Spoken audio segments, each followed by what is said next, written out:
Hello, it's Matt at Auto Fault Finder. I'm going to show you how you strip down a Generation 4 Haldex coupling, a Evoque coupling, which is fitted to Land Rovers and Volvos and Ford Cougars. It's pretty straightforward, but I'll just show you how we do it here. There isn't really a right and a wrong way, I don't think, because there's no manual or technical information on how it's supposed to be done. But this is just how we do it here. We'll show you how we take it apart and we'll show you how you put it back together. So first off, you need some gloves because the Haldex oil is pretty horrible. You start here. There's a big lock nut, 24mm impact driver. Are you ready for your ears? Right, they are used once. They've got some thread sealant on them, so we discard them. Right, next what we have to do is knock this off the shaft. So we put the nut back on them again a bit, like that. Now this one's got the bigger flange on it, so normally I hit it like that, but we'll try it like this.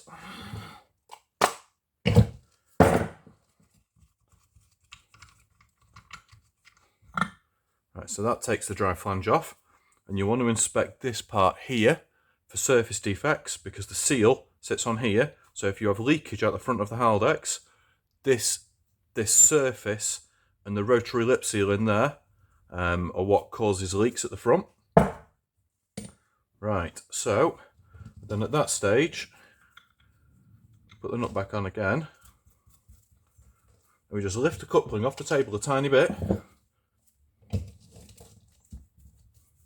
and go.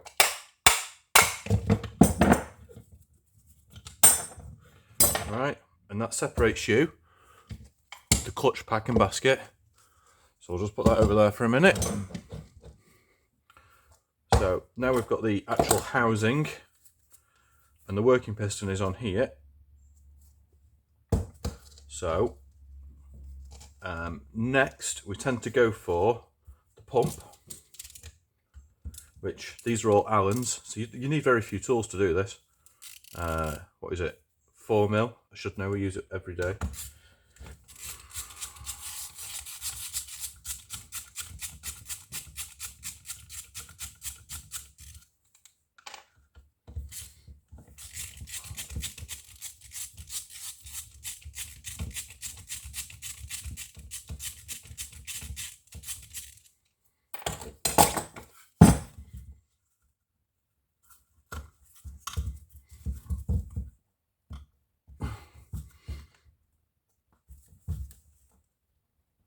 And this is what the scraper's for. So we put the scraper in there and then rotate, and that gets you the pump out.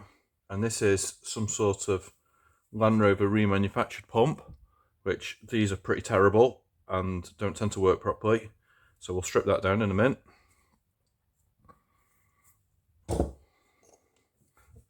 Right, so we can see all the muck in here, which is common, pretty normal. And look at this. This is just a filthy coupling. Anyway, this part of the process is pretty dirty. You've just got to get it all stripped down, and then you can clean it all out. So this is the filter housing. This is a genuine filter that's been fitted to this, because it's got the number inside the webbing here. This one's got a 3, where the Chinese ones don't have a number on.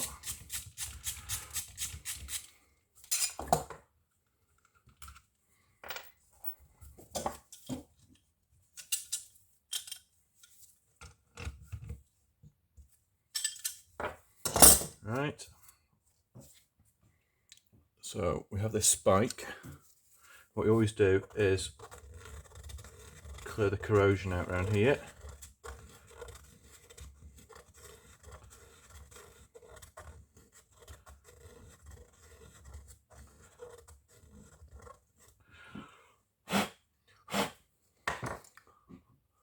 Then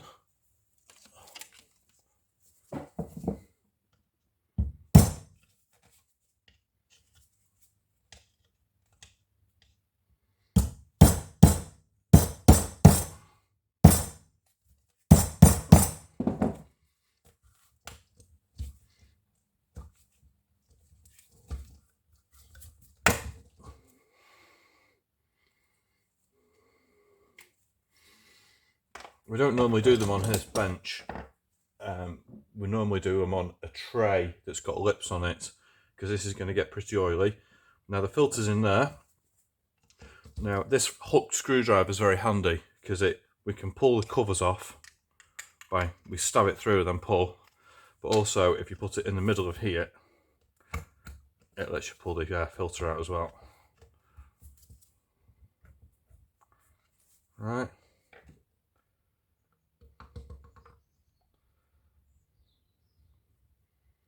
I'm just going to go and chuck this straight in the bin because it's just going to drip more oil everywhere. Just 1 second.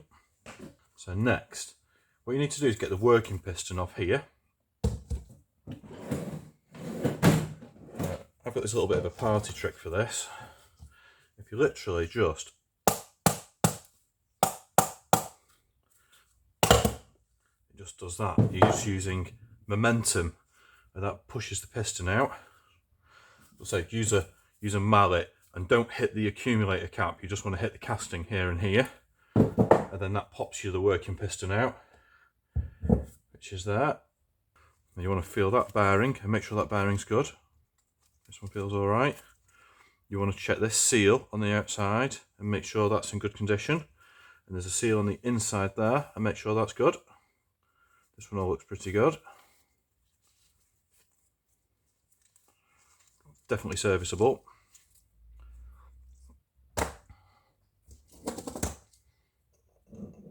Put that there. This is the what we call a star-spangled washer, which is a spring.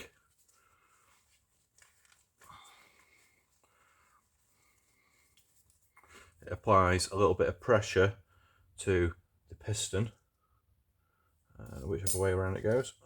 You can see the mark in here.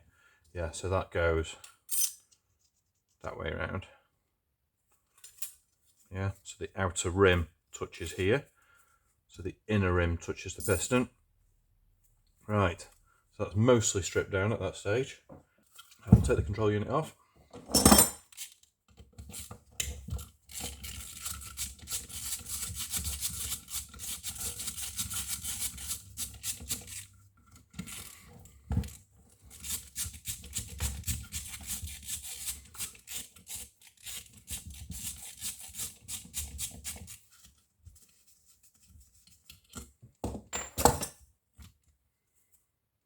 Now, the seal on this one's lifting a bit here. So you give it a shake. If you can hear this. It actually rattles a bit. So you might find it's a little bit corroded in there, and we'll take that apart in a minute. So remove the gasket plate.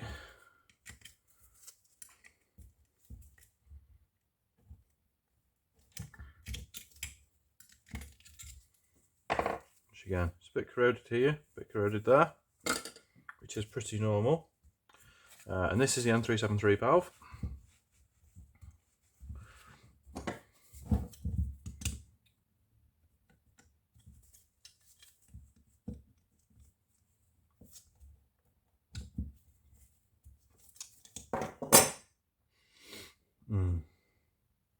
And this is really filthy. That spindle is absolutely, probably one of the worst ones I've seen, to be fair. Just the debris that's in there. And we'll put that valve through our cleaning machine, which pulses the spindle, which pushes fluid through it. And it runs it at all different crazy frequencies and cleans that out. So, next there is a rotary lip seal on the front of here.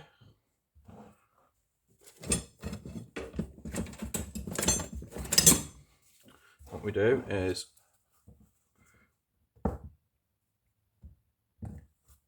simple as that. That pulls the seal off the front. This is a pretty filthy coupling.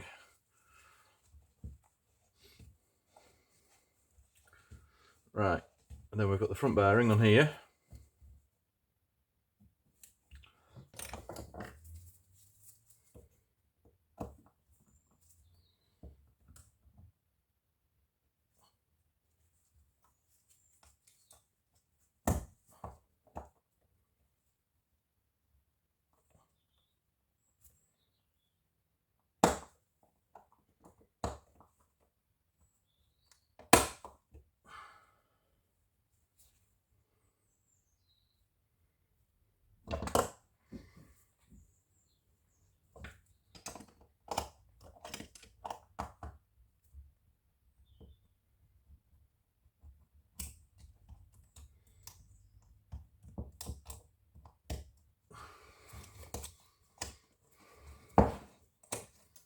Right, so that removes that. Now we need to knock this bearing out the front. And for that, what I do is I use a socket. Again, we do this over on the press bench normally, but I'll try and do it here on the camera so you can see.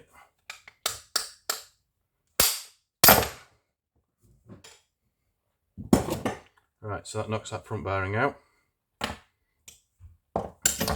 Now, that coupling is ready to go and put in the cleaner. So we'll do that in a sec. Onto the clutch basket itself. There's a bearing here on the back that you want to check that this is in good state and it's not falling apart. And then you can strip the actual clutch basket itself. Right, so on the clutch basket itself, there are three little tangs. One's here, you see it just there? And one's about here. Now you need to bend these out very carefully. You don't want to break them, because if you break them, you can't bend them back in. So you just need to squeeze them out enough, just so the clutch plates will clear.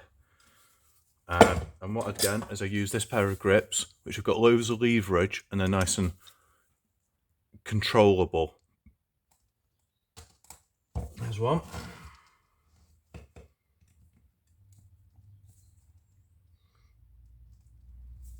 There's two.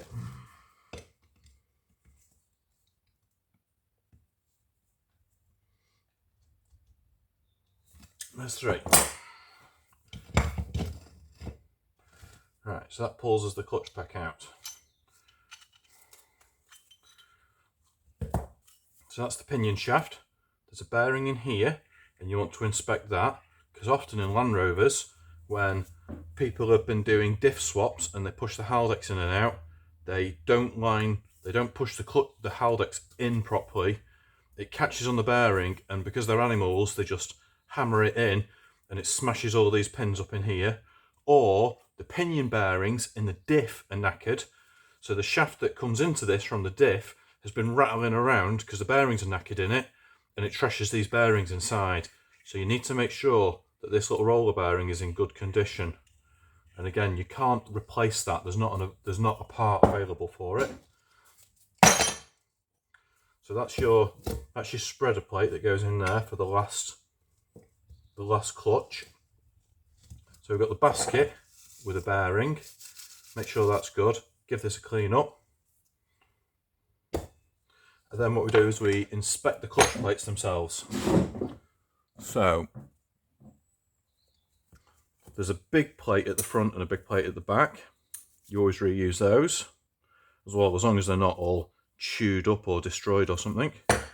And then we can go through the clutch pack and actually have a look to see if it's serviceable or not. Now, if these are all burnt and they're black or they're welded together, they're obviously scrap. But personally, I think this is a serviceable clutch pack. The clutches are not distorted, they're not black and burnt, they're not heavily worn down. These will go again. So we'll start the process of literally just clean up all the components so everything's nice and clean, and then we'll reassemble it. As for cleaning this housing out, some places are very important. So there's a couple of oil passages. There's one here. There's one, let me get something to point with. Yep. So there's one there. There's one there. You want to blow these through. So that one goes through to the N37 valve here. And that passage needs to be kept clean, because if you get any debris, the oil comes into the end of the filter here from the pump. So the pump sits here and it blows oil through here, and it pumps it into the oil filter, and then the oil filter cleans it, and then the clean oil goes through this hole into the valve. Now, if you've got any debris in any of this, which from the looks of my screwdriver you can see it ends up in the valve seat. The valve seat is a precision oil control mechanism for controlling your Haldex to actually determine whether the clutch is engaged or not. If any of this is filthy, gunged up, blocked inside, your control will not be there, and it will over engage the Haldex. So anytime this valve is stuck open or isn't closing properly, it will cause more engagement than actually desired, which leads to the scrabbling problem. So we'll clean all of this up best we can, and then we'll put it back together in a minute. This is our N373 valve cleaning rig. So we put the valve in here.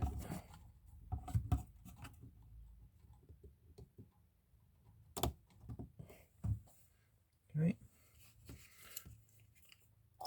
And then we fill it up with cleaning fluid, which is like a detergent and a solvent mix. And then we power it up. You ready?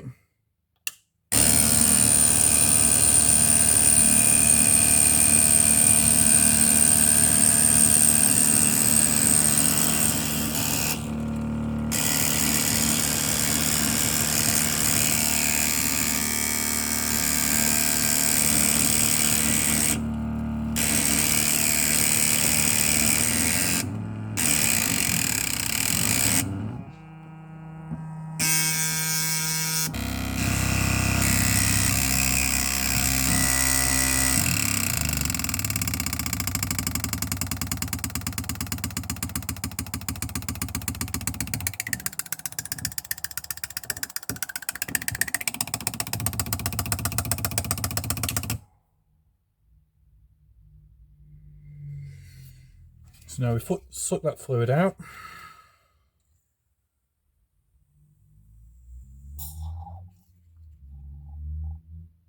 And then we go with a second wash out. So I'll put some clean detergent back in it again.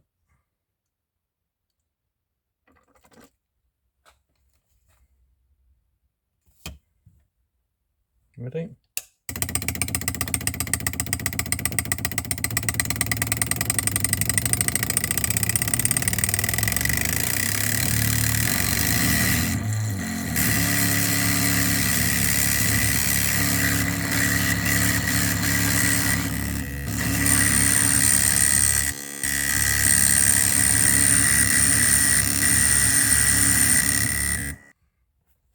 Right, so we can see that second time the fluid has stayed much cleaner.